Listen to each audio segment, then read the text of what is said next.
All right, boys, it's game day. Let's go. Let's go. Big game. Got a big game today.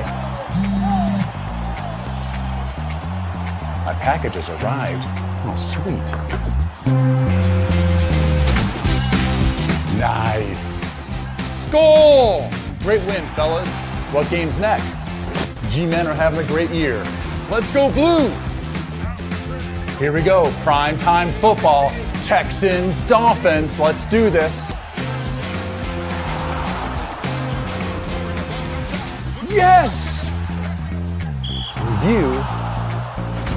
Yes! Yes! Heartland Flags. Every sport, every team, every flag. Every team? That's right. Fine. I'll get a Washington flag too. Find your flag and so much more with fast, free shipping. Heartlandflags.com. Every sport, every team, every flag. Almost. Loyal sons forever true. Go Cyclones. Heartland Flags and Gifts presents Legends and Listeners with Scott Dochterman and Chad Leistikow. Fly 'em high and fly 'em proud. Find your flag at heartlandflags.com. Breaking down the Big Ten from the Channel Seed Studios, this is Iowa Everywhere.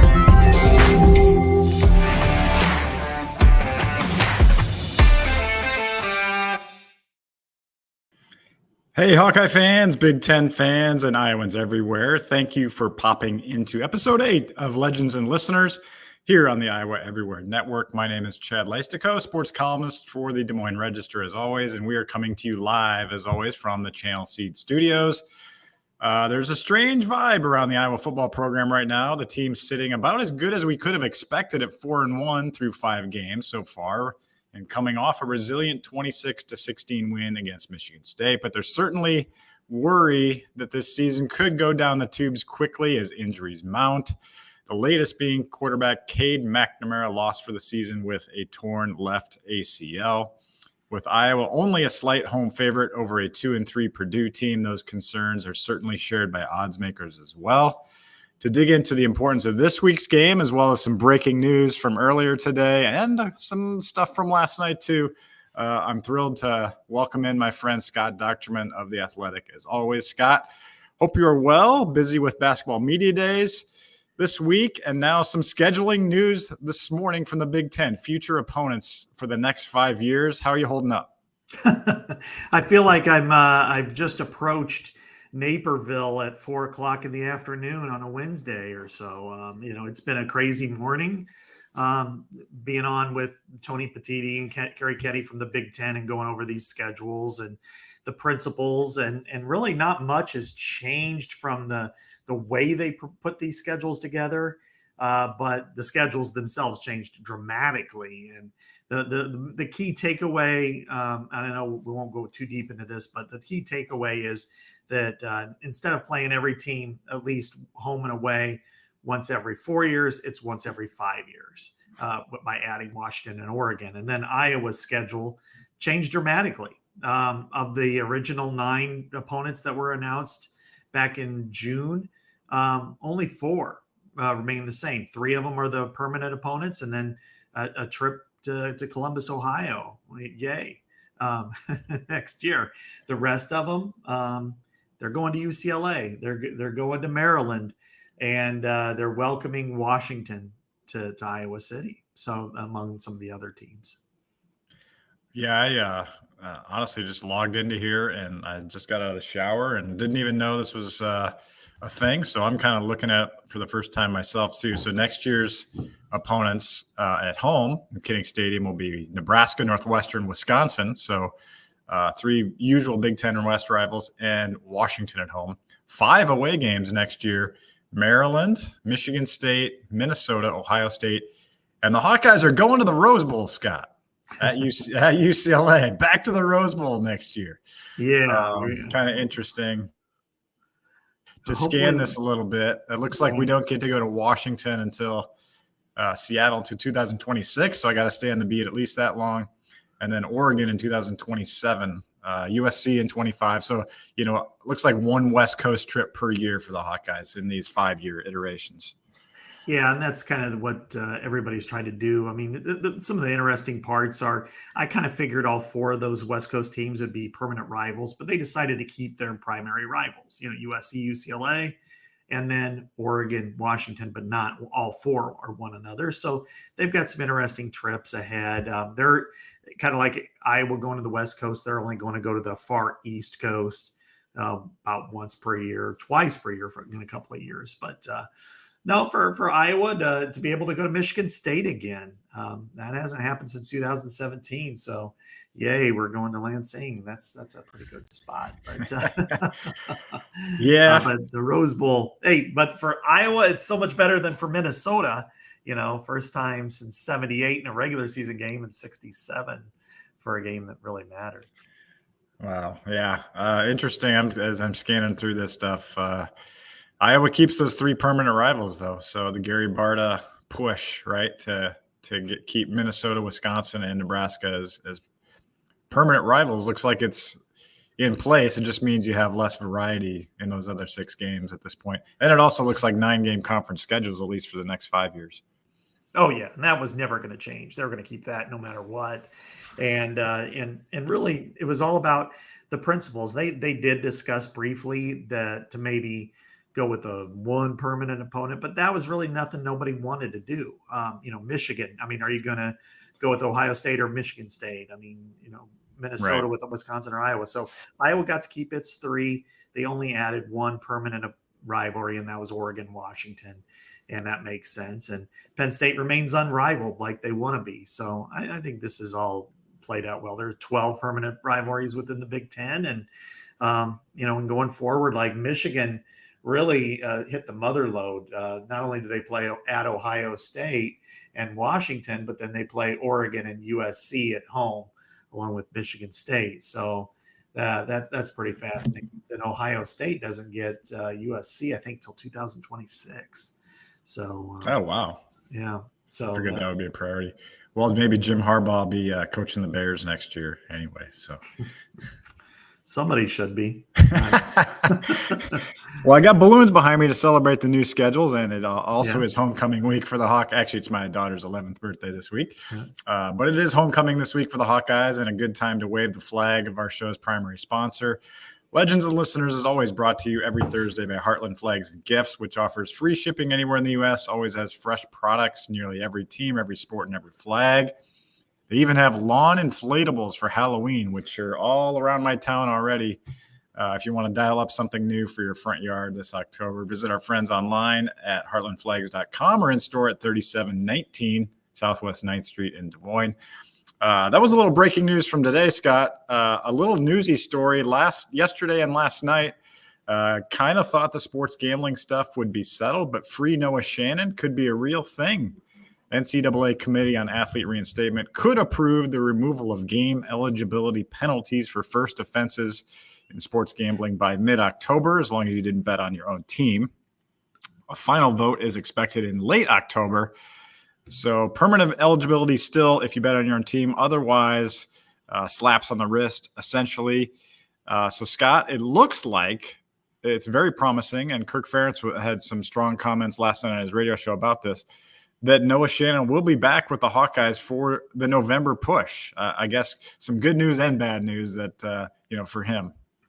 Yeah, it's hard to say when this may happen. I mean, if you're Iowa, do you try to expedite this?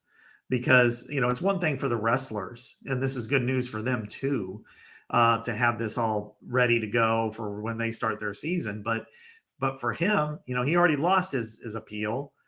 He thought he was just going to be, working with the youngsters. And instead, here we are. That he has a chance to play. He's kind of like the Lazarus of football right now. And he's rising from the dead, and here he is.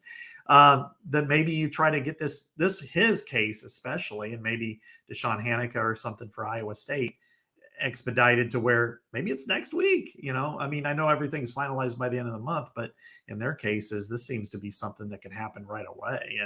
But even so, this is remarkable news. I mean, we talked to him on Saturday on the sideline, sitting on the bench, and I know I had some encouraging words for him. I know you did it too, just because I always felt he was a stand-up young man. He did the right thing the whole time. He made a mistake. He's paid dearly for that. And now if he has an opportunity, I mean, this is actually good news for Iowa in a year where we haven't had any since like May. So. Yeah, I mean the sports gambling story, started early May, and now it's 5 months today, I believe, if I'm doing the math correct, when all this kind of started going down. So crazy that it's come to this point. I guess related to what you said, I mean that was what Kirk Ferentz's push was as well. He's like, why do we have to wait? Why can't we get an emergency meeting, emergency approval in this case if you're going to probably do it? So obviously too late for this Saturday. I think we can probably agree. But if he could come back for next week against Wisconsin and then home against Minnesota, that would be huge. I mean, I think more realistic based on what the NCAA said would be, they say late October, so at least you get, Northwestern, Rutgers, we think Rutgers, Illinois, and Nebraska, which, bringing a guy with fresh legs and a lot of talent onto that defensive line in November, especially when we've been logging high snap counts, at minimum, this should be a nice boost for this team. And I would assume, I know Noah Shannon's been doing, the coaching thing now the last couple of weeks. I don't know how much he's been staying in shape. I assume so. But you'd think he's probably back over at the strength facility about right now, getting acclimated and getting ready for a possible return. It's I'm happy for him. I know it sucks for him, but I'm happy for him. And Kirk Ferentz, by the way, did clarify on his, I don't know if he meant to, but he keeps leaking out little bits of info that it was a basketball game. So I think we can safely assume it was the Hawkeye women that he bet on, and obviously not football. Right. And I think we've all said that all along, that if you bet on your own team, you deserve what's coming your way. There's and I'm not talking about betting a bottle of beer or dinner, we're talking about DraftKings or FanDuel or Circa or whatever, whatever your choice is. But he's been leaking out a little bit, but that said, he had some strong words for it. If anything, though, it does show that the NCAA is a living, breathing operation and not just some warehouse in the middle of Indianapolis. And it allows for these people to make some decisions that I think are wise. But it's also weird, though, that they've now changed their policy twice since this whole scandal broke. And maybe this is where somebody who is as politically astute in that environment as Beth Getz is, that she can get, maybe it is an emergency appeal, or maybe just resubmit the same appeal. And then, they rule quicker or something to that effect. And if that's the case, I mean, does she kind of cement herself then as the AD? Because I know the support she has within the building is higher than Gary Barta ever had. Yeah, really good point. We had another topic we were going to bring up into our intro segments, but why don't we just kind of fold it into our main segment so we have a little time to breathe here, Scott. Before we do that, I want to remind folks that Circa Sports is the exclusive sports betting app of Iowa Everywhere, and you did a great job teasing it there, Scott. Circa is the best way to bet on sports, the way it should be, with the highest limits, lowest holds, and best odds. Download the app today at the App Store or circasports.com, Scott. I guess we get to endure the Bears' 15th straight loss tonight on Amazon Prime. We're 6-point underdogs against the Washington football team. I'm still going to call them that just because it's fun. I used to live out there. Justin Fields over under 193.5 passing yards is an interesting prop. Where would you go? I don't know. He threw for 300 plus last week. Yeah, well, that was against Denver. That's pretty bad defensively, and Washington's pretty good offense. I would say the under. I guess right now with the Bears, probably like a lot of people are with Iowa's offense, always take the under and just go that way until they prove you otherwise. But you're still probably safe doing the under all the time. So, just in the long haul, probably. Yeah. You got 14 or 13 more games or whatever it is for the Bears. If you take the under on most of the prop bets, you'll probably win 10 or 11 of the times and come out ahead. Yeah. All right, Scott. Iowa faces Purdue on Saturday, then travels to Wisconsin, as we mentioned, for an October 14th game on Fox. We touched on Iowa is 4-1. I mean, honestly, if you had told us that before the season, you're like, okay, things are going pretty good. But now, obviously, things don't feel great, even though they are 4-1 with the direction of the team, just because of the injuries and the lack of progress on offense, on the offensive line. So, Scott, our main question for today we want to discuss as Deacon Hill prepares for his first career start. Are these the two most important games of the season for the Hawkeyes? Yes, and yes, absolutely. This is, 4-1, as you said, Chad. You kind of got to take it in different ways. Great record is what you expected, but then how the performance has gone has probably been a little bit down. But I think when you look at Purdue, Iowa doesn't match up real well with the Boilermakers.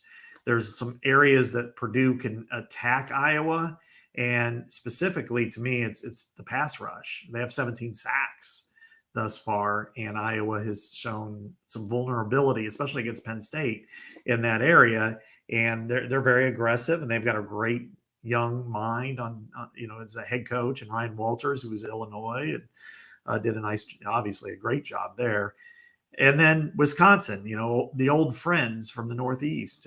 You know what you're going to get, although offensively is a lot different, but you just know what the effort you're going to get. And so how these two games shape up to me are whether or not Iowa is a legitimate threat to go to Indianapolis, or they're just going to go to also-ran bowl game. And I think that really will be determined by, in the next 9 days. What crystallizes this 2-game stretch for me, Scott, is we saw this exact 2-game stretch back in 2021, home against Purdue on homecoming, right? Yeah, I believe. Oh, yeah. Hawks were riding really high at that point, 6-0. A little bit different story right now, but the injuries did start to mount, if you recall, that week. Riley Moss was out against Purdue. I think Matt Hankins got hurt in that game, correct? Yeah. So injuries started to crop up about this time 2 years ago. And what do we remember? 24-7 at home against Purdue. Yeah. And that was a ugly, ugly, ugly loss. 4 interceptions from Spencer Petras. And it got worse the next week up in Madison against a very average Wisconsin team by their standards. Hawkeyes lose 27-7 up there. That was ugly. So that's what's sticking in my mind right now is repeating history. It happens so often in the Ferentz era that you repeat history. So that's what's lingering for me is you kind of get in its midseason critical stretch. Obviously, it's one game at a time for those guys, but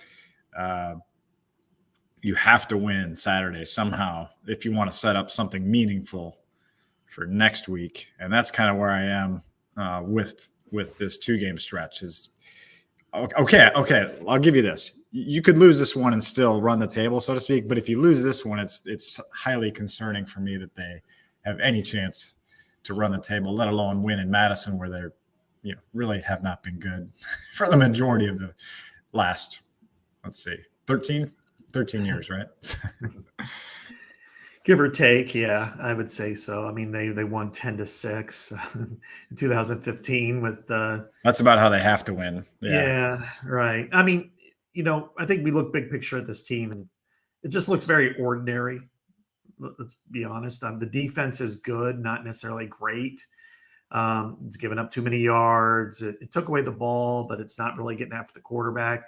The offense now is a major concern, is flipping the new quarterback, Deacon Hill. And so I have a real question as to, can he be average? Is that asking for too much?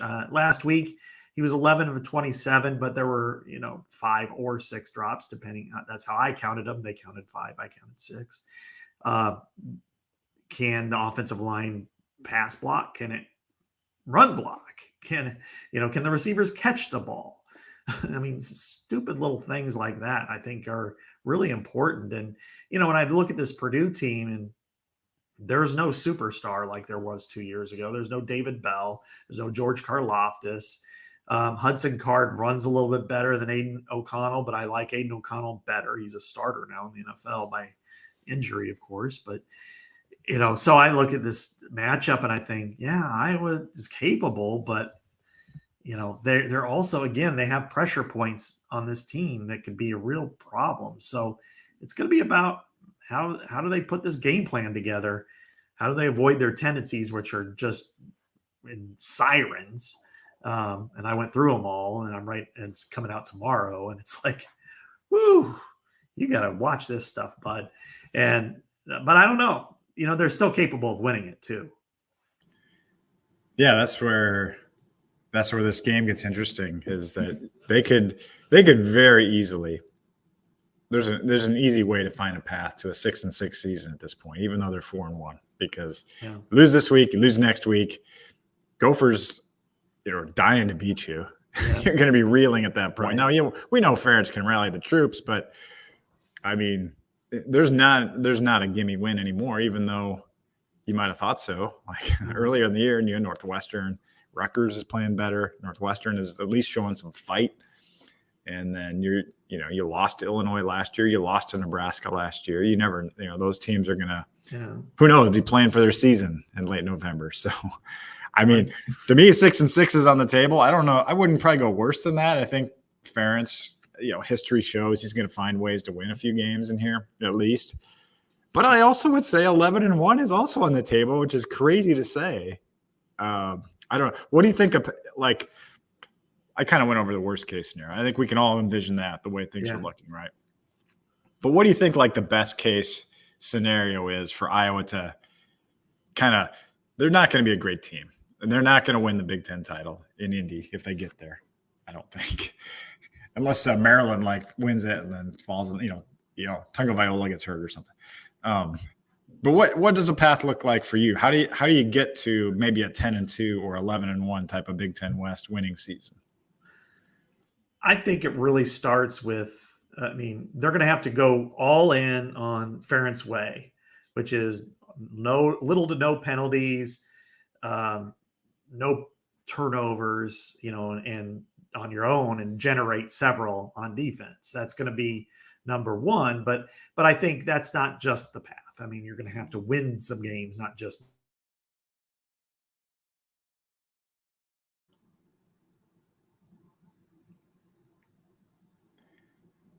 I can't. Do we lose Scott there, Matt? Yeah, I think we lost him. We'll get him back. Okay. Well, why don't I talk while Scott's frozen in submission there? Yeah, I think when you talk about all those things, for me, the biggest concern I noticed off the Michigan State tape, and a win's a win, but the running game just is not there. The run blocking is not there. And I asked Kirk Ferentz this week about why it's not there, and his answer was something to the effect of, but it looked a little bit better in the fourth quarter. So obviously they are focusing on some very minor positives in this running game, and they're averaging 70 yards per game rushing against not Power 5, against everyone except Western Michigan. I was averaging 70 yards a game and only 2.58 yards per carry against anyone except Western Michigan. A long of 9 yards against Michigan State. That's what Kirk Ferentz was pointing to. That was the big run last week for Le'Shawn Williams. Now, the good news is they get Caleb Johnson back this week. Ferentz said on his radio show last night. So that's helpful. He rushed for 200 against Purdue last year. But it still doesn't solve the blocking issues they're having up front. I hope for their sake that Connor Colby is healthy this week, because when he came into the game for those 9 snaps last week, he actually looked pretty good. He pushed his guy off the ball, and he had that big crunching block, as we remember on the Jazz Patterson long run at Iowa State. At this point, they need him. They need their very best players. It sounds like Nick DeYoung probably out a couple weeks. Rusty Feth did not play well.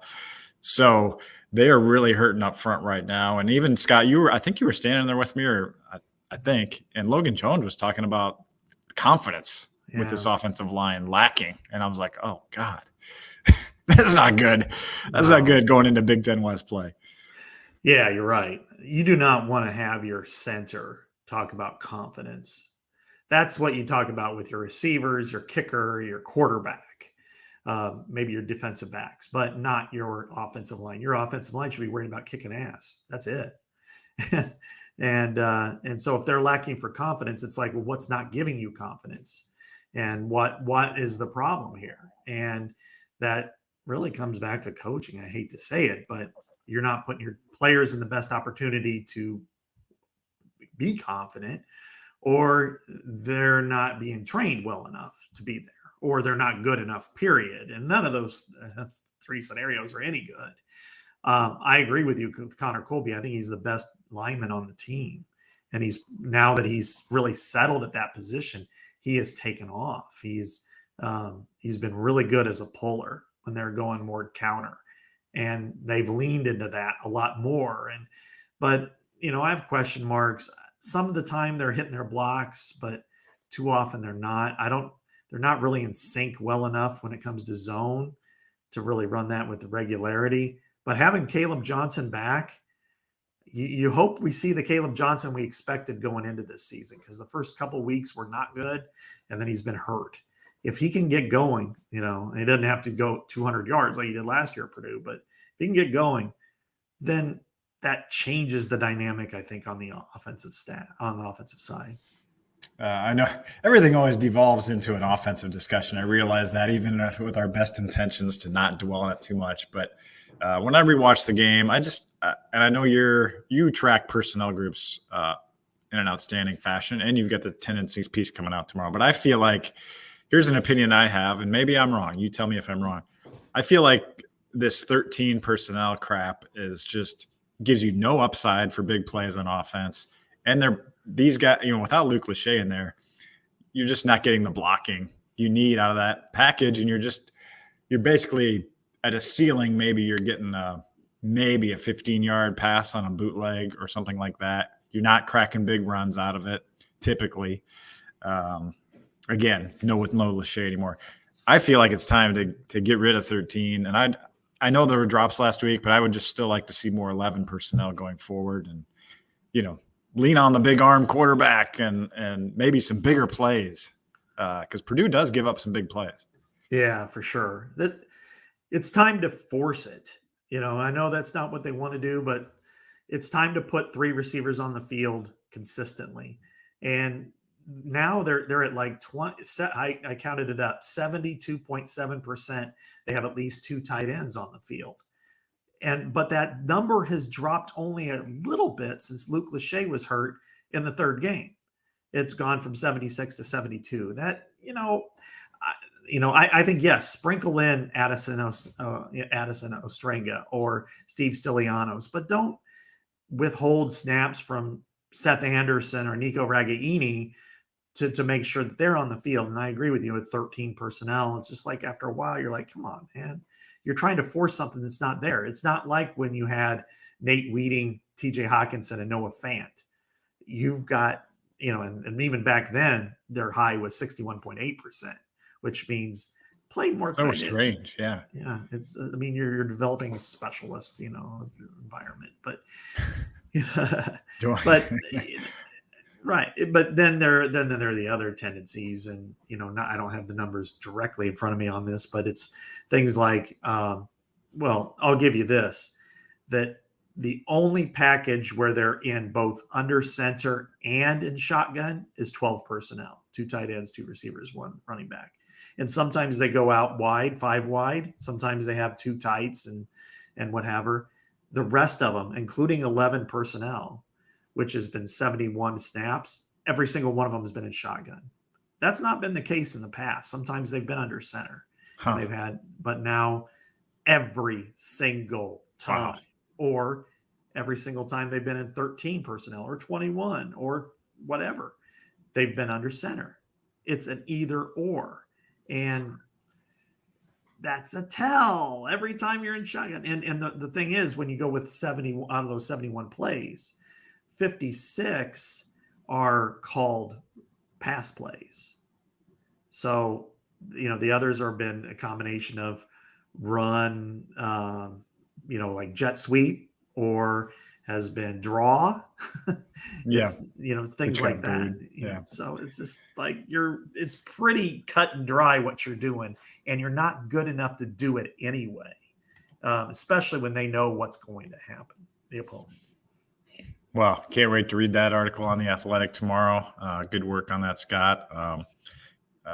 Yeah, that's alarming. That's just really alarming, and that should not happen with a seventh-year offensive coordinator, an analyst / quarterbacks coach who makes $325,000 a year. Come on, let's be unpredictable. I mean, try to give your offense a chance here with some. If you don't have the personnel, you got to do it with smoke and mirrors, right? And so, that's really, really disturbing.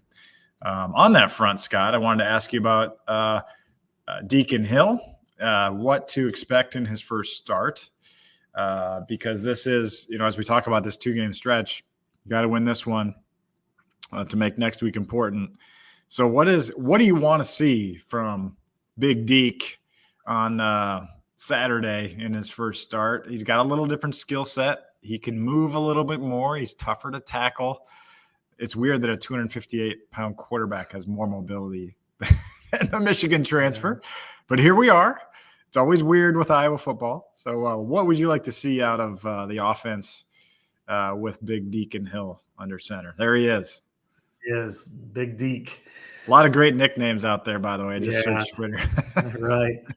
I honestly, I want to see him make the makeables. I know that sounds really dumb and easy, but his interception was a play that is like the big fear that I have for him on the field, which is he's got a big arm. He likes to use it, and let's just throw the ball there. And he stares down the receiver the whole time he crosses the field, and then 3 defensive backs are in that area.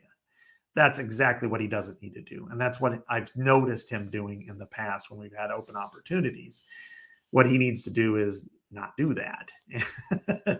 And I know that may sound just like, oh my God, but it's true. You want to make sure that he's, that he doesn't stare down his receivers, that he doesn't force a ball in that area, and he hits some of his checkdowns when they're available. But you've got to provide that for him too, as the offensive coordinator. You can't just give him, 1 to 2 routes in a region and in an area.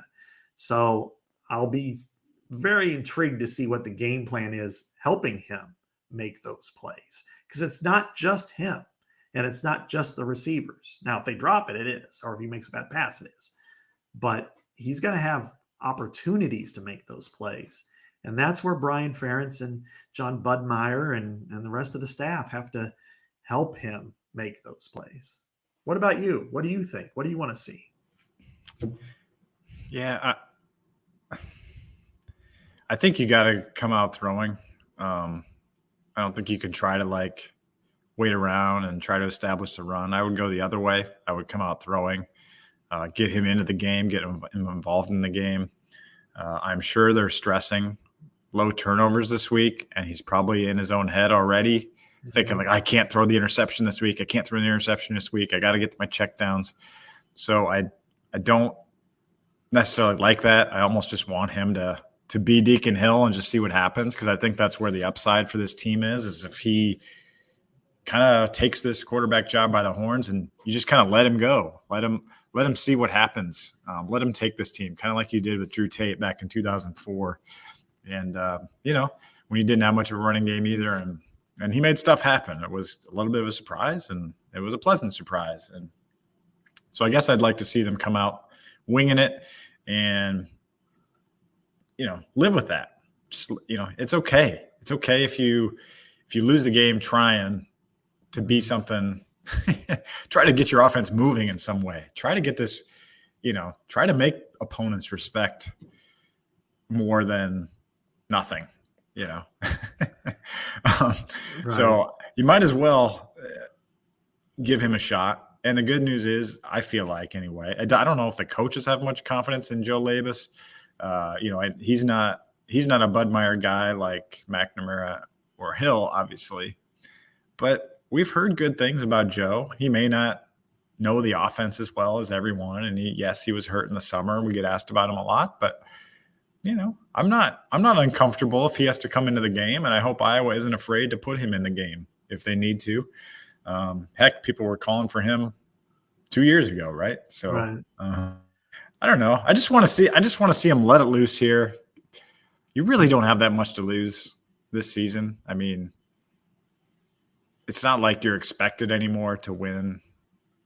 Go on and have a great season. I think people's expectations are in check. Let's have some fun. And we're going to get to that here in a few minutes about some fun in the offense. That's what I'd like to see, Scott. Yeah. Oh, it makes sense. Makes perfect sense. I think if they can, allow him to be him, and one of my fears, I asked about it, was, okay, now you've got all these people in his ear. You've got Cade McNamara. He was the starter. You got Spencer Petras there, who probably should be the only guy in his ear because he is probably the smartest one in the room, at least when it comes to football.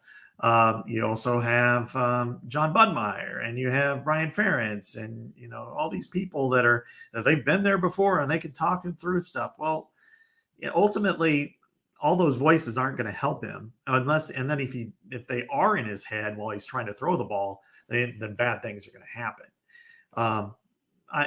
I kind of like the idea that you set up, which maybe it's on the first play. You say, run a go, Seth Anderson, and we're going to throw it as hard and as far as we can.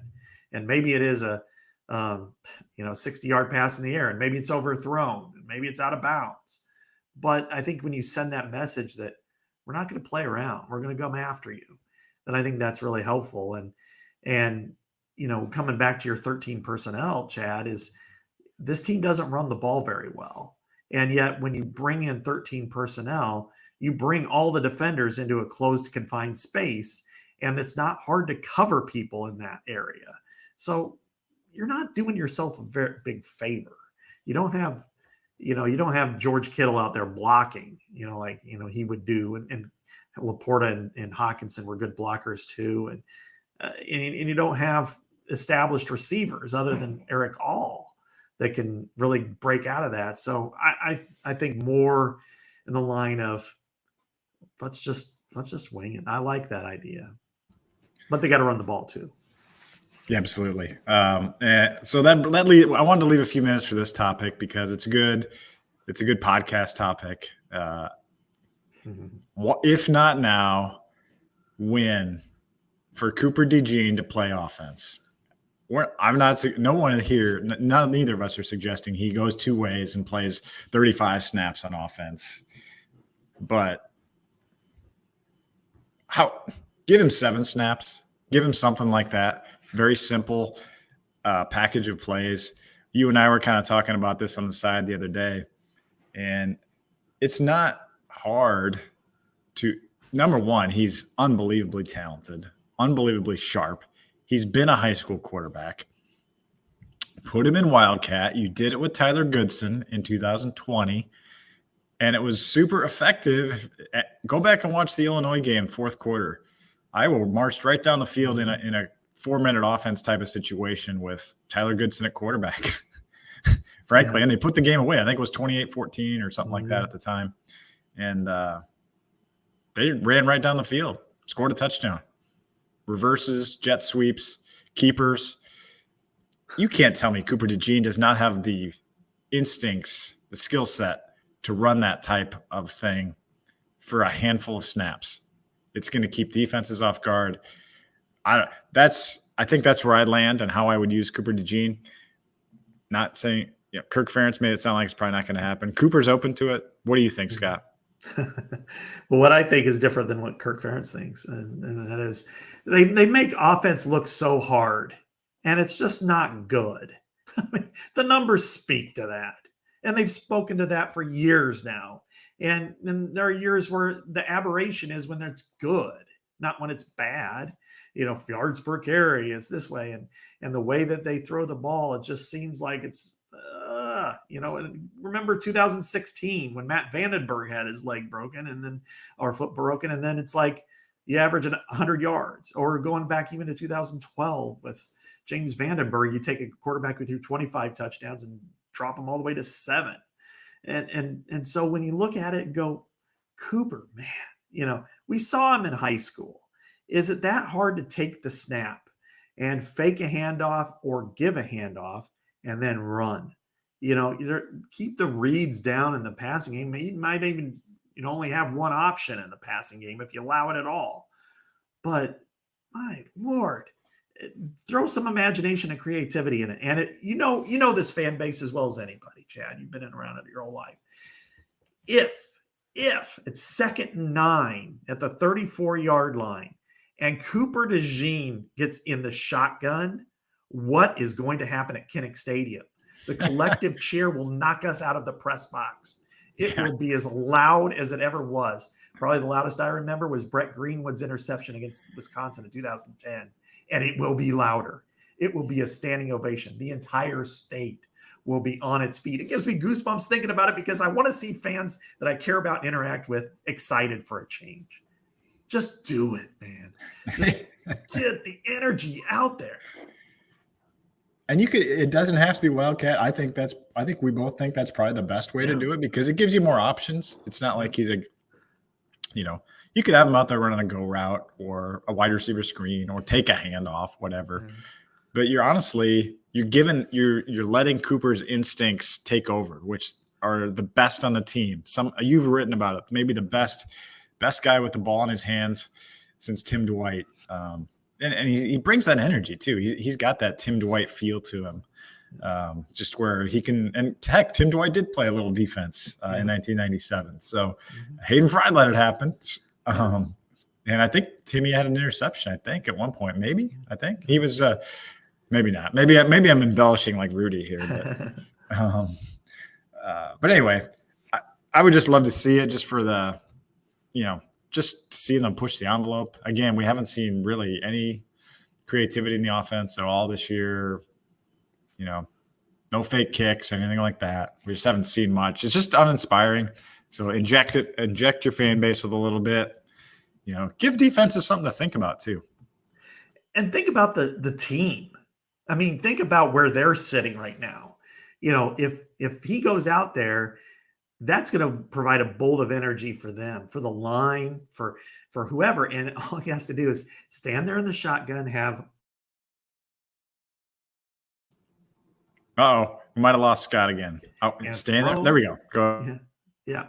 And, fake it, run, fake it, pass, hand it off, do it a couple of times. I mean, they started Wildcat against Purdue in 2020 with Tyler Goodson there.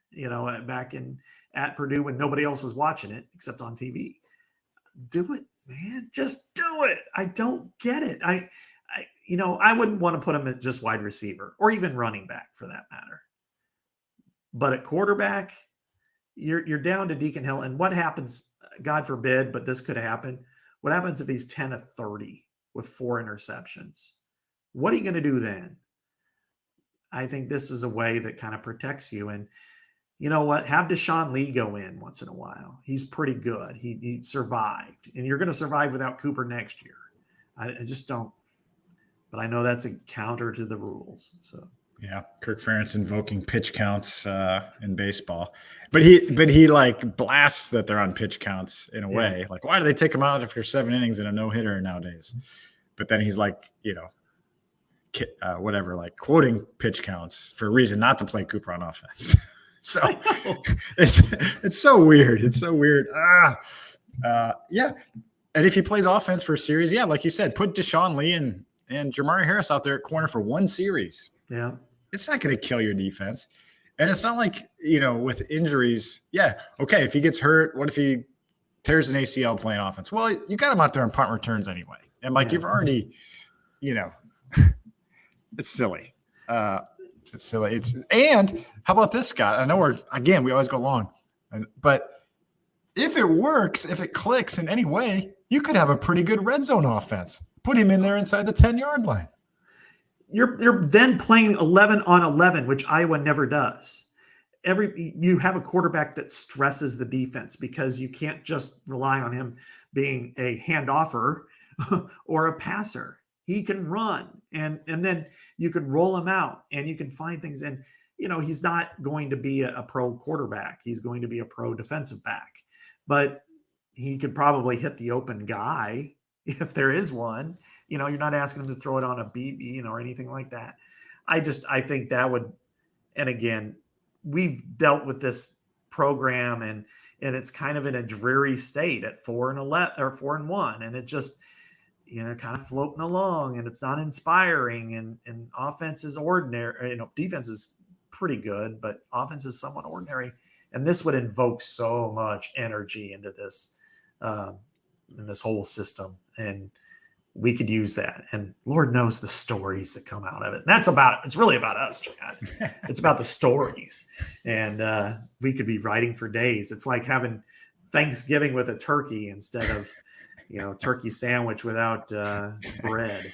Hey, and Brian Ferentz would go from being booed with Friar Brian to most popular guy in the state if he lets Cooper play offense. So there's a little political gain here if you want to play Iowa caucus season.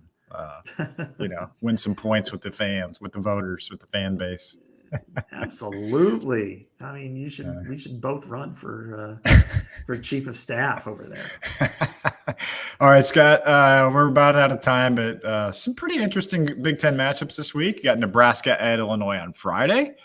Iowa Purdue is on Peacock this week. Rutgers at Wisconsin, also on Peacock at 11 a.m. So that's interesting. Two future opponents for the Hawkeyes. Maryland at Ohio State, 5-0 versus 5-0. Michigan at Minnesota at night on NBC. Mm-hmm. I should say my pick is Iowa 2017. I just think they find a way. What are you looking at this week, Scott, for Big Ten? I think I'm going to go. I'm going to pick Iowa. I wasn't going to all along, but I'm going to go with them 20-16. I think they eke it out and set up a showdown with Wisconsin. But they've got to figure out the pass rush situation, both sides.